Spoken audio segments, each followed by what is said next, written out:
and welcome to SMB Connect Spotlight series.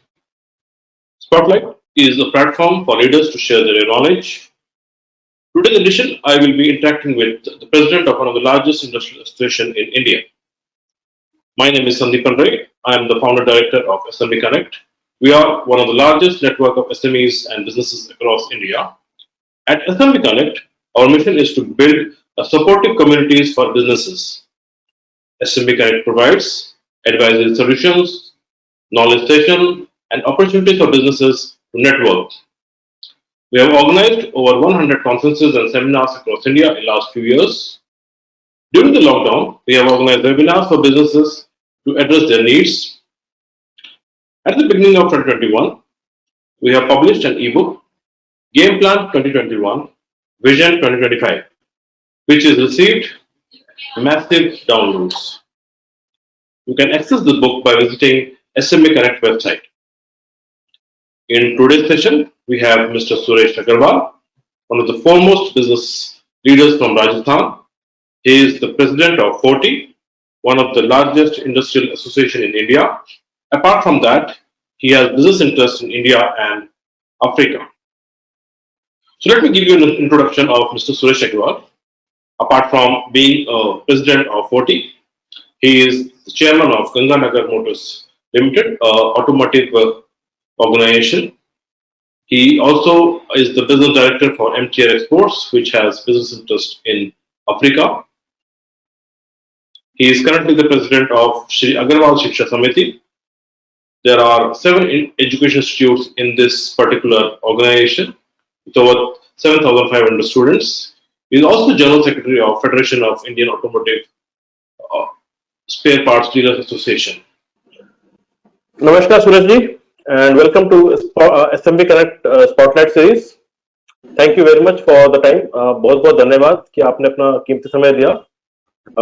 ये spotlight series हम लोग इंडस्ट्री लीडर से बात करते हैं, उनसे थोड़ी जानकारी लेते हैं और जो हमारे एसएमई श्रोता हैं उनको क्या बेनिफिट मिलता है, क्या एक्सपीरियंस मिलता है, वो शेयर करने की बात होती है इसमें. तो हम ज्यादा समय नहीं वेस्ट करेंगे. We will start with the first question. तो पहला क्वेश्चन मेरा ये है कि you are the president of FORTI and which is one of the largest association for industries and trade in India. So आप मेरे को थोड़ा सा FORTI के बारे में बताइए और आप लोग एज एसोसिएशन इंडस्ट्री के लिए क्या करते हैं और उसका क्या ऑब्जेक्टिव है, उसके बारे में थोड़ा सा हमें बताइए सर. नमस्कार Sandipan ji. Federation of Rajasthan trade industry FORTI का जो मुख्य उद्देश्य है व्यापार और उद्योग उसको डेवलपमेंट करने के लिए हमें क्या क्या करना चाहिए. ये जो है सरकार और व्यापारियों और उद्योगपतियों के बीच में एक सेतु का काम करता है. व्यापारियों की सारी समस्याओं को सरकार तक लेके जाता है. सरकार की जो भी पॉलिसी होती है उसको व्यापार उद्योगपतियों तक पहुंचाता है. उसके जो भी सुझाव होता है कोशिश करके उसको हम सही सरकार तक पहुंचा के उसको लागू करवाने की कोशिश करते हैं.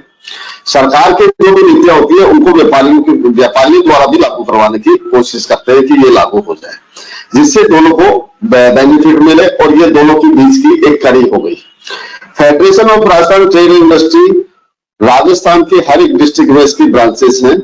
मेनली मुख्य ऑफिस इसका जयपुर में है. डायरेक्ट और इनडायरेक्ट तकरीबन 2 लाख सदस्य इसके जुड़े हुए हैं. मैं ये समझता हूं कि एक प्रांतीय बॉडी में इंडिया की सबसे बड़ी body federation of Rajasthan trade industry Rajasthan की है. साथ के साथ इसकी 5 इंटरनेशनल ब्रांचेस भी है अलग अलग जगहों पे. उनसे भी हम रेगुलर संपर्क में रहते हैं कि हम वहां पे क्या अपना व्यापार उद्योग नए लोग जो स्थापित करना चाहते हैं उनकी कैसे हेल्प कर सकते हैं. तो इसका मेन जो उद्देश्य है वो व्यापार उद्योग के लिए ही है. तो जो मेरे को समझ में आ रहा है कि व्यापार के साथ और सरकार की जो एक कड़ी बन के आप लोग आते हैं और जो 5 इंटरनेशनल एसोसिएशन भी हैं या फिर आपके ऑफिसर्स भी हैं, तो उसमें तो कुछ सपोर्ट इंटरनेशनल मार्केटिंग में भी शायद कुछ करते हैं. जी. आजकल व्यापार का हालत, बिजनेस का हालत बहुत इतनी अच्छी नहीं है. तो आपके मेंबर्स इस जो कोविड काल बोल रहे हैं लोग बोल रहे हैं इसको, उस समय कैसे इस काल में बिजनेस कर रहे हैं और एज एसोसिएशन आप लोग उनको कुछ क्या सपोर्ट कर रहे हैं और कैसे कर रहे हैं सपोर्ट. सबसे पहले तो सरकार की जो नीतियां हैं उन नीतियों में उन व्यापारियों को क्या क्या बेनिफिट मिल रहा है, उसके बारे में हमने कई सारी सेमिनार अलग अलग, कोविड था तो ऑनलाइन ही सारे सेमिनार हुए। तकरीबन 40 में 50 सेमिनार टोटल अपने व्यापार उद्योग के व्यापारियों के साथ में सरकारी ऑफिसर्स के साथ मिलके की कि हम उनकी जो सरकारी नीतियां हैं उनके पास पहुंचा पाए और उनका बेनिफिट व्यापारी उद्योग को दे पाए। नंबर 2 आई कि हमने डायरेक्ट तो हम लोग जो फाइनेंशियली तो सरकार हम कुछ हेल्प नहीं करते, पर हमारा ये है कि कहीं ना कहीं किसी को प्रॉब्लम आ रही है, किसी को फाइनेंस की प्रॉब्लम आ रही है, तो हम आपस में बैठ के उनका सरकार कराने की कोशिश करते हैं कि ये टाइम कोविड का टाइम है, खराब टाइम है, व्यापार के लिए अच्छा नहीं है, फाइनेंस की पोजीशन इनकी अच्छी नहीं है। तो जो लोकल व्यापारी का लेन देन होता है उसमें हम उनको सहयोग, काफी लोगों को हमने सहयोग किया है ताकि वो अपने व्यापार को कैसे न कैसे चला पाए। बड़े छोटे व्यापारियों को इस तरह की बहुत सारी प्रॉब्लम थी जिसका हमने सॉर्ट आउट किया है। That's very nice sir. अभी रिसेंटली बजट भी आया है, आपकी क्या प्रतिक्रिया है और 40 की क्या प्रतिक्रिया है, उस पर जरा एक थोड़ा सा आप बता सके तो be very good for us. केंद्रीय बजट जो आया है ये व्यापार उद्योग के लिए कोई बहुत बढ़िया बजट इस बार नहीं कहा जा सकता, क्योंकि कोविड, लगातार नोटबंदी, जीएसटी और कोविड, ये समझ लो कि व्यापार उद्योग एकदम वेंटिलेटर पे है। आज के अगर हम दिसंबर की बात करें, दिसंबर जनवरी तक वेंटिलेटर पे था, अब तो सुधार की तरफ है काफी। बट उसमें सरकार ने जो एक प्लस पॉइंट किया व्यापार उद्योग के लिए वो सिर्फ एक ही किया कि कोई नया कर या नई कोई टैक्स प्रणाली व्यापारियों पे नहीं ला दी। बाकी जो पुराना जो कोई बेनिफिट देना था जिसमें बहुत ज्यादा जरूरी था कि ब्याज माफ किया जाए, सेंट्रल गवर्नमेंट द्वारा वहन किया जाए, इलेक्ट्रिसिटी के बिल, ये स्टेट गवर्नमेंटों के साथ मिलकर समस्या का समाधान किया जाए कि जितना टाइम बंद रहा है स्टेट गवर्नमेंट और सेंट्रल गवर्नमेंट मिलकर वो इलेक्ट्रिसिटी बिल ले ले। उन दोनों समस्याओं का कहीं समाधान नहीं नजर आया। तो ये व्यापार उद्योग के लिए कोई बहुत बढ़िया इस तकलीफ के बाद बजट नहीं था। सर अभी जो कोविड हुआ है उससे एक चीज बड़ी सामने आई है कि डिजिटल बिजनेस करना और डिजिटल ट्रांसफॉर्मेशन करना इंडस्ट्री को बहुत ही इंपॉर्टेंट है। तो आपसे मेरे को ये जानना है कि 40 के मेंबर किस तरह अपने आप को डिजिटल बिजनेस के लिए मूव कर रहे हैं और कैसे कर रहे हैं, और एज एन 40 एसोसिएशन आप उनको कैसे मदद कर रहे हैं, उनको क्या सपोर्ट दे रहे हैं। Are you doing also any industry tie up to help them with any application software जो उनको चाहिए, उसके बारे में कुछ बताइए सर। डिजिटल का जमाना है, डिजिटल अब धीरे धीरे जीएसटी ने अपने आप को डिजिटलाइजेशन में सबको ला दिया है, और जीएसटी में बहुत जरूरी थी कि जो व्यापार कर रहा है उसको अगर वो डिजिटलाइजेशन में नहीं होगा तो वो बाहर हो जाएगा, वो काम ही नहीं कर पाएगा और वो अपना व्यापार भी नहीं कर पाएगा। तो करीब व्यापारी जो है वो इस सिस्टम में आ गए हैं, और जो नहीं आए हैं वो बहुत छोटे व्यापारी रह गए हैं, एकदम नीचे वाले व्यापारी, उनको ज्यादा जरूरत आगे भी अभी जरूरत है भी। तो जो लोग आए हैं और जो आ रहे हैं, तो आपके साथ हमने एक पहले आपके माध्यम से कॉन्फ्रेंस ऐप के साथ की थी, तो बहुत सारे व्यापारी जो बड़े व्यापारी हैं वो सेट में चले गए। उसके नीचे वाले जितने व्यापारी हैं वो करीब भी कोई आपका बीजी पे चला गया और कोई दूसरे उस पे टैली पे चला गया। तो ये कुछ व्यापारी ऐसे हैं जिन्होंने अपने सॉफ्टवेयर पहले से बना रखे थे, वो अपने सॉफ्टवेयर पे भी काम कर रहे हैं, पर धीरे धीरे वो सॉफ्टवेयर भी अब जीएसटी उसमें डालना इतना आसान नहीं है सिस्टम में, क्योंकि उसको सारे को रिन्यू कराना पड़ता है। तो लोग धीरे धीरे उसमें भी शिफ्ट होते जा रहे हैं कि कोई जैसे अकाउंटिंग का सिस्टम है, कोई और है, तो दूसरे सॉफ्टवेयर थोड़े क्वांटिटी कम है पर थोड़े दूसरे सॉफ्टवेयर भी यूज हो रहे हैं। सर बहुत सारे लोगों ने वर्क फ्रॉम होम का भी एक कॉन्सेप्ट चलाया था, तो 40 के मेंबर्स वर्क फ्रॉम होम के ऊपर के काम कर रहे हैं, उसमें कुछ प्रतिक्रिया कर रहे हैं, उसमें कुछ डेवलपमेंट हो रही है, या फिर अभी भी वो चाहते हैं कि सभी लोग ऑफिस में आए और सब लोगों को ऑफिस में आना जरूरी है और उसमें काम ऑफिस में बैठ के ही काम हो सकता है। वर्क फ्रॉम होम में काम तो हुआ है, ऐसा नहीं काम नहीं हुआ, काम अच्छा हुआ है, बट जैसे जैसे राजस्थान इसमें थोड़ा सा डिफरेंट था कि राजस्थान के अंदर कोरोना करीब खत्म होने की स्टेज पे एक बार आ गया था, अब वापस कोरोना थोड़ा सा बढ़ा है, तो राजस्थान में लोग वापस करीब सारी फुल एंट्री ऑफिस में हो चुकी है। अभी आज की तारीख में एंट्री ऑफिस में है और लोग मैक्सिमम अपने ऑफिस से काम करते हैं, पर जो एटमोस्फेयर आपको ऑफिस में काम करने का मिलता है वो वर्क फ्रॉम होम से नहीं मिलता है। वर्क फ्रॉम होम में जिसके पास वर्कलोड कंपनी की तरफ से ज्यादा है उसको तो मजबूरी है कि वो काम करना पड़ेगा। व्यापारी और उद्योगपतियों के पास कोई प्रेशर उसका नहीं होता कि हमारे को ये करना है कंपलसरी, तो उनका काम थोड़ा कम हुआ, ज्यादा नहीं हुआ। अच्छा, तो अभी सर जैसे हम लोग बात कर रहे थे कि अभी जो पेंडेमिक लास्ट ईयर अराउंड ऐसे समय ही थोड़ा सा आना शुरू हुआ था, और जब लास्ट ईयर लॉकडाउन लगा था वो एकदम ही अकस्मात था, किसी को पता नहीं था कि कैसे होगा, कैसे रिएक्शन करेगी। अब हम देख रहे हैं जो जो जो नंबर ऑफ केसेस इंडिया में बढ़ रहे हैं, राजस्थान में भी शायद कुछ बढ़ रहे हैं, तो क्या व्यापारी आज इस समस्या को लेके, कोविड का जो सर्ज हो रही है उसके लिए तैयार है, और क्या तैयारी करी है, या अगर किसी ने नई तैयारी करी तो क्या तैयारी करनी चाहिए? व्यापारी तो ऑलरेडी तैयार है। व्यापारी को इतनी प्रॉब्लम दो तरीके, एक तो व्यापार का कम होना और फाइनेंशियली प्रॉब्लम आना, उसके लिए तो व्यापारी तैयार है ही नहीं है। वो उसकी पोजीशन भी नहीं है कि वो व्यापार को दोबारा नीचे धरातल पे जाते हुए देखेगा, तो व्यापार के हालात बहुत खराब हो जाएंगे। दूसरा है सेफ्टी पर्पज। सेफ्टी व्यापारी जो है, राजस्थान का व्यापारी काफी कुछ सेफ्टी अपनी इससे कर रहा है और वो सचेत भी कर रहा है। और राजस्थान सरकार, हमारे माननीय मुख्यमंत्री श्री अशोक गहलोत जी भी इसमें बहुत एक्टिव स्टार्टिंग से रहे, ताकि उनकी वजह से ये है कि ये कोरोना को हम बहुत नीचे ले पाए, क्योंकि बिना सरकार के ये हो नहीं सकता। तो वो हमारे माननीय मुख्यमंत्री जी भी इसमें बहुत ज्यादा एक्टिव होके और हर खुद इसको हैंडल देख रहे हैं कि कहीं कोरोना दोबारा ना बढ़ जाए, और वो हर एक को सचेत करते रहते हैं। व्यापारियों के साथ रेगुलर मीटिंग करते हैं, बाकी दूसरे लोगों के साथ भी मीटिंग करते हैं, और अभी भी लगातार मीटिंगें हो रही है। तो लोगों को यही सचेत करना है कि आप मास्क पहने, थोड़ी सी दूरी रखें, सैनिटाइजर का यूज करें, तो उससे भी हम काफी कुछ इस समस्याओं से समाधान पा सकते हैं और इसको बढ़ने से रोक सकते हैं। धन्यवाद सर। एक चीज और आपसे पूछनी थी रिगार्डिंग एंटरप्रेन्योर स्किल डेवलपमेंट। तो उस एरिया में 40 क्या फोकस कर रही है, उसमें क्या काम कर रही है, और उससे कोई भी आपका मेंबर उसमें कुछ बेनिफिट लेने के लिए उसको क्या करना चाहिए? उसके लिए 40 रेगुलर स्टार्टिंग से इसके लिए काम करती रही है, और हम टाइम टू टाइम सेमिनार, हर 15-20 दिन में हमारी एक सेमिनार किसी न किसी विषय पे होती है। साथ ही साथ हमने यहाँ जो राजस्थान स्किल डेवलपमेंट अथॉरिटी, उसके साथ भी एक MOU साइन किया है। हम खुद 40 आने वाले 1-1.5 महीने के अंदर उनको स्किल करके उस लेबर को उद्योगपतियों तक, व्यापारियों तक पहुंचाने का भी काम कर रही है, ताकि उनके पास जो स्किल की कमी है वो पूरी की जा सके। कुछ कोरोना की वजह से कुछ स्किल लेबर हमारी बाहर चली गई, बिहार, बंगाल, जो अभी तक भी नहीं आई, उसके भी थोड़ी बहुत प्रोडक्शन में या दूसरी चीजों में प्रॉब्लम आ रही है।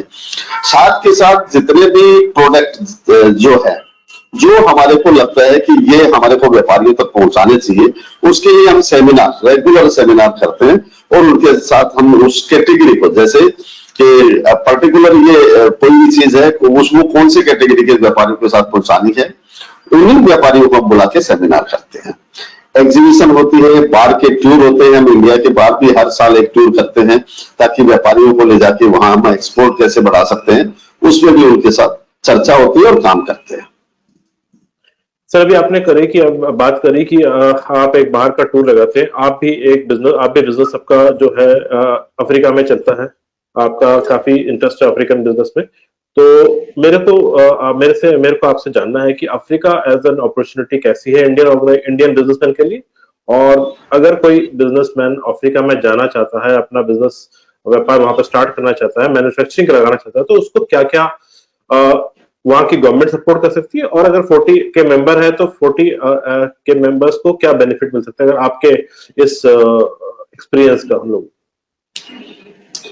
अफ्रीका एक ऐसी कंट्री, पूरा कॉन्टिनेंटल ऐसा है जहां तकरीबन 55 से 58 कंट्रियां हैं, करेक्ट मेरे को ध्यान नहीं है। मैक्सिमम कंट्रियों में प्रोडक्शन की जरूरत है। आप अगर नीचे चले जाएं, साउथ ईस्ट और मिडिल ईस्ट अफ्रीका, इस कंट्रियों में प्रोडक्शन टोटल 10 से 15% है, 85% प्रोडक्ट उनके बाहर से आते हैं, जिसमें मैक्सिमम सेंटर जो है वो दुबई या चाइना है, या इंडिया से भी माल जाता है, पाकिस्तान से भी जाता है। तो वहां पे बहुत बड़ा एक गैप है कि हम जाके उसमें माल एक्सपोर्ट कर सकते हैं, और वहां संभावना अतुल बहुत है। मेरा 2 कंट्रियों में माल जाता है, अच्छा काम है, 2 पैसे का मार्जिन भी वहां मिलने की गुंजाइश है, साथ के साथ काम करना इजी है। बस सिर्फ ये देखना है कि पेमेंट पोजीशन, कहीं हमें उधार माल दे तो अफ्रीका में थोड़ी सी प्रॉब्लम हो सकती है। अगर आप एलसी के केस में, कंफर्म एलसी के केस में माल बेचते हैं तो कहीं प्रॉब्लम नहीं है। कोई भी यहाँ से अगर अफ्रीका जाके बिजनेस करना चाह रहा है तो हमने एक कमेटी यहाँ बना रखी है, हमारी कमेटी के चेयरमैन श्री अजय गुप्ता जी हैं, वो उनको कंसल्ट करते रहते हैं। रेगुलर जो व्यापार करना चाहता है उसको वो रेगुलर अपनी राय देके वहां भेज के उनका व्यापार करने में सहयोग भी करते हैं। हमारी तरफ से कोई सहयोग होता है तो हम भी सहयोग करते हैं। किसी को प्रोडक्ट के बारे में जानकारी, क्या क्या प्रोडक्ट वहां एक्सपोर्ट होता है, तो उसकी भी हम, जहां कौन सी कंट्री में कर रहे हैं उसकी भी हम कोशिश करके जानकारी लेके उसको देते हैं। धन्यवाद सर। आई थिंक अफ्रीका एक काफी, और अफ्रीका और लैटिन अमेरिका 2 एरिया है जहां पे इंडियन बिजनेसेस का काफी अपॉर्चुनिटी है ग्रोथ करने की। मे बी हम लोग कभी बात करेंगे अलग से, और आपसे सहयोग लेंगे कि अफ्रीका में बिजनेस करने के ऊपर एक कुछ प्रोग्राम करें। जी डेफिनेटली। एक आखिरी सवाल, सिंस आप बिजनेस कर रहे हैं, काफी दिनों से कर रहे हैं, यंग एंटरप्रेन्योर, जो यंग बिजनेसमैन जो आज के डेट में बिजनेस स्टार्ट करना चाहता है, उसके लिए आपको क्या एडवाइस है? जो हमारा यूथ है आज की तारीख में, 2 तरह का यूथ है। एक तो है जो जॉब ढूंढ रहा है, और एक है जो व्यापार करना चाह रहा है। जो व्यापार करना चाह रहा है यूथ, मेरे पास बहुत सारे आते हैं, उनसे चर्चा होती है, बातचीत होती है। तो यूथ का क्या सोचना है कि वो एक कागज पे एक अपनी प्रोजेक्ट रिपोर्ट बनाता है कि मेरा इतना पैसा इसमें इन्वेस्ट होगा, इतना हर साल पैसा मिलेगा, ये पोजीशन है। कागज और हकीकत में डिफरेंस बहुत है। वो जो बनाता है प्रोजेक्ट रिपोर्ट, अगर वो 1 करोड़ रुपए की प्रोजेक्ट रिपोर्ट बनाता है तो उसको 1.5 करोड़ रुपए चाहिए होता है। यानी मान के चलें कि 20-30% पैसा एक्स्ट्रा लगता है उसी प्रोजेक्ट में, जो अनसीन होता है, नजर नहीं आता है। बट वो जुगाड़ करता है 1 करोड़ रुपए का, और आगे वाला पैसा नहीं होता है जो उसकी रिक्वायरमेंट है, तो उसको बड़ी प्रॉब्लम आ जाती है। बहुत जल्दी वो जो प्रोजेक्ट रिपोर्ट में प्रॉफिट नजर आता है, वो 1-2 साल नहीं नजर आता, वो हताश हो जाता है। तो मैं तो युवाओं को एक ही सीख देता हूं कि जैसे हमारे रतन टाटा जी का एक सपना है, कोट है कि सपना वो होता है जो आपको सोने ना दे। आपको सोने के बाद जो सपने आते हैं वो हकीकत में नहीं बदलते। तो ये हकीकत है कि आपका जो भी सपना, सबसे पहले आप अपना सपना बुनें, सपना बुनने के बाद उसको हकीकत में कैसे तब्दील करना है उस पर जोर दें, और हम अपनी कड़ी मेहनत करना नहीं छोड़ें, अपना कर्म पूरा करें, और उस कर्म के साथ उसको हमें इंप्लीमेंट करना है। ये अगर आपका दृढ़ संकल्प है, आप किसी की जीवनानी, कितने भी लोगों की जीवनानी पढ़ेंगे तो उससे ये पता चलेगा कि वो स्टार्टिंग में किस पोजीशन पे थे, कितना उनका अंदर स्टेमिना कितना था, पावर कितना था कि मेरे को ये काम करना है। गिरते गए, उठते गए, गिरते गए, आज क्लास सफल हुए। बट हमारा आज का यूथ जब एक बार थोड़ा सा ब्रेकडाउन होता है तो वो हताश हो जाता है। हताश नहीं हुए, 2 साल कम से कम मान के चले कि उस इंडस्ट्री में लॉस होगा। अगर 2 साल आपने एकदम संयमता के साथ लॉस लेते हुए व्यापार किया तो आगे आपको प्रॉफिट ही प्रॉफिट है, फिर उसके बाद तकलीफें नहीं आएगी। बट अगर 2 साल में आप हताश हो जाते हो तो आपके लिए प्रॉब्लम है। Thank you very much sir. I think this is very important message कि मतलब 2-3 साल बंदे एक बिजनेस को लगाने में, और उसमें प्रॉब्लम तो आएंगी ही, वो अगर प्रॉब्लम रिजॉल्व कर लें, उसको चला लें, तो that's a very good thought and very good advice. I am sure जो हमारे सुनने वाले लोग हैं, they will like to implement that. So thank you very much sir, बहुत बहुत धन्यवाद। आई थिंक काफी जानकारी मिली आपसे regarding Africa, how things are doing, people are doing work during this COVID, और कैसे तैयारी हो रही है अगर सेकेंड वेव आता है। सो बहुत बहुत धन्यवाद सर आपसे बात करने का, और बाद में कभी फिर से चर्चा करेंगे। धन्यवाद sir. Thank you very much, thank you. So that was Mr. Suresh Agarwal. I hope the discussion was fruitful for you. We will be continuing our spotlight series. Please follow us on our YouTube channel or our different social media, Facebook, LinkedIn, Twitter, to get an update on the next session of Spotlight. Apart from that, SMA Connect has a website called localandvocal.online where businesses can list their services. Currently, the listing services are free. Once we reach a number, we will promote this website across different parts of the India. Thank you very much for watching this particular series session of Spotlight by SMB Connect. Thank you and have a nice time.